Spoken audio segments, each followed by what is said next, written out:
మధ్యాహ్న భోజనం ముఖ్యమైనది, చదువు మిధ్యాహ్నం అయిపోయింది. చదువు ఎవడికి అక్కల్లా. భోజనంలో గుడ్డెట్టారా, గడిది గుడ్డెట్టారా, అన్నం తినేవాడు కొడుకుడు పెట్టడం ఏంటంటే బుద్ధి ఉందా లేదా? చదువుకోమని లేకపోతే వెళ్ళిపోమని చెప్పాడు. కొడుకుడు కోసం వస్తావు నువ్వు.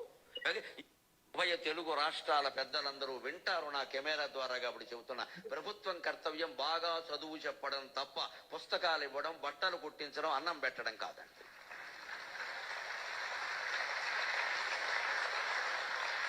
మేము ఖచ్చితంగా చదువు చెప్పిస్తాం, నీ జీవితానికి బాధ్యత వహిస్తాం. నీకు నమ్మకం ఉంటే రా, లేకపోతే వెళ్ళిపో.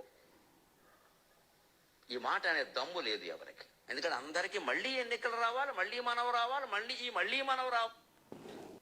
ఈ మధ్యాహ్న భోజన పథకాన్ని గౌరవ సుప్రీంకోర్టు వారు ఇచ్చినటువంటి తీర్పులో భాగంగా PUCL versus union of India, people's union for civil liberties versus union of India అనేటటువంటి వ్యాజ్యంలో సుప్రీంకోర్టు వారు ఈ పసిపిల్లలకి పౌష్టికాహారాన్ని అందించేటటువంటి బాధ్యత ఈ ప్రభుత్వాన్ని, జీవించే హక్కులో భాగంగా వారందరికీ కూడా పౌష్టికాహారాన్ని అందించాలనేసి మధ్యాహ్న భోజన పథకాన్ని రూపొందించడం జరిగింది. అది అన్ని రాష్ట్రాలలో, అన్ని యూనియన్ టెరిటరీస్లో ఆ పథకము కేంద్ర రాష్ట్ర ప్రభుత్వాల యొక్క ఆర్థిక సహాయంతో ముందుకి నడుస్తుంది. ఈ భారత రాజ్యాంగం యొక్క స్ఫూర్తి, ప్రజాస్వామ్యంలో ప్రాథమిక హక్కులకు ఇవ్వాల్సినటువంటి వాటిని పరిరక్షించాల్సినటువంటి బాధ్యత అందరి మీద ఉంది.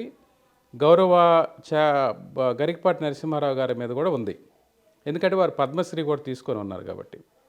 అదేవిధంగా ఈ భారత రాజ్యాంగాన్ని గౌరవించాలి, సుప్రీంకోర్టు తీర్పులను గౌరవించాలి.